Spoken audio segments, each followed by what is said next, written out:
অন্নপূর্ণা যোজনার ৩,০০০ টাকা পেয়ে মহিলারা খুব খুশি। কিন্তু আয়ুষ্মান ভারত স্বাস্থ্য যোজনা অন্নপূর্ণার থেকেও অনেক মূল্যবান। এতে পরিবারের প্রত্যেকজন ৫ লাখ টাকা করে পাবে চিকিৎসার জন্য। এই আয়ুষ্মান ভারত কার্ড প্রতিটা মানুষের কাছে সম্পদ।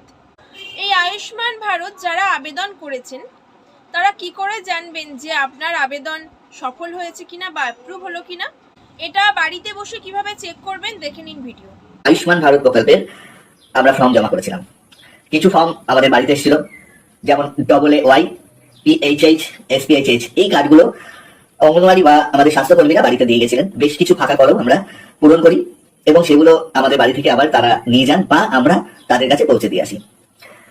এছাড়াও RKSY 1 এবং RKSY 2 এই ফর্মগুলো একটি ফরম্যাট ছিল। সেই ফরম্যাটে আমরা অফলাইনেই সেটাকে ফিল আপ করে সংশ্লিষ্ট বিডিও অফিস বা পঞ্চায়েত অফিসে জমা করেছিলাম। আমাদের জমা করা ফর্মগুলোর এই মুহূর্তে কি অবস্থা আছে সবার আগে সেটা জানা উচিত। আমরা কোথা থেকে জানবো? এখন জানার উপায় বেরিয়ে গেছে। একটি ওয়েবসাইট লঞ্চ করেছে আয়ুষ্মান ভারত প্রকল্পের এই কার্ডের জন্য। সেই সাইটটিতে আপনি গিয়ে আপনার জমা করা ফর্ম আপনি ওখানে দেখতে পারেন। তার কারণ হলো টোটাল ফর্মটাই অফলাইন যেহেতু হয়েছে, আমরা অনলাইনে কোনো ট্র্যাক স্ট্যাটাস পাইনি, তাই অনলাইনে ট্র্যাক স্ট্যাটাস দেখতে পারবো না। কিন্তু আমাদের আধার নাম্বার দিয়ে আমরা অবশ্যই আমাদের জমা হওয়া ফর্মগুলো এখন কি পরিস্থিতিতে আছে সেটা দেখতে পাবো। এখানে একটা জিনিস ভালো সুবিধা করেছে, আপনি একবারে আপনার বাড়ির ফ্যামিলিতে যতগুলো নাম পড়েছে জমা সবাইকে একবারই সার্চ করে বার করতে পারবেন এবং কাদের অ্যাপ্রুভাল হচ্ছে কাদের অ্যাপ্রুভাল এখনো হয়নি সবগুলোই আপনি দেখতে পারবেন। চলুন পিপিটিটা দেখা যায়। প্রথমে আমরা গুগল সার্চে যাবো PMJAY। আমরা লিখতে পারি beneficiary.nha.gov.in। ওয়েবসাইটে ঢোকার পরে এরকম একটি ইন্টারফেস আসবে। এখানে দেখুন নিচে বেনিফিশিয়ারি এবং অপারেটর লগইন রয়েছে। আমরা বেনিফিশিয়ারি ক্লিক করব, তারপরেই ক্যাপচা কোডটা এখানে সঠিকভাবে বসাবো। ক্যাপচা কোডটা দেওয়ার পরেই নিচেই রয়েছে মোবাইল নাম্বার বসানোর জায়গা। মোবাইল নাম্বারটা ইনপুট করার পরে ভেরিফাই করলেই আপনার মোবাইলে একটি ওটিপি যাবে।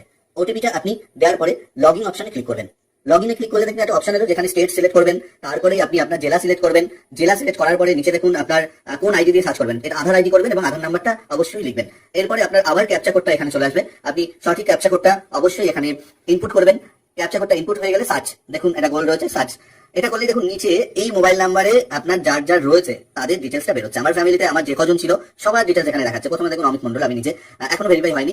অমল মন্ডল এবং অঞ্জলি মন্ডল, এটা দেখুন ভেরিফিকেশন চলছে, তাই তার কালারটা চেঞ্জ হয়েছে, টিক চিহ্ন দেওয়া রয়েছে। নিচেরটাই দেখুন হয়তো এখনো ভেরিফিকেশন কমপ্লিট হয়নি বলে রেড হয়ে আছে। এটা হলো সিস্টেম। এরপরে আপনি এখান থেকে যে কোনো একটি কার্ডে ঢুকবেন, ভেরিফিকেশন করবেন, কার্ডটা ডাউনলোড করার জন্য অ্যালাউ করবেন।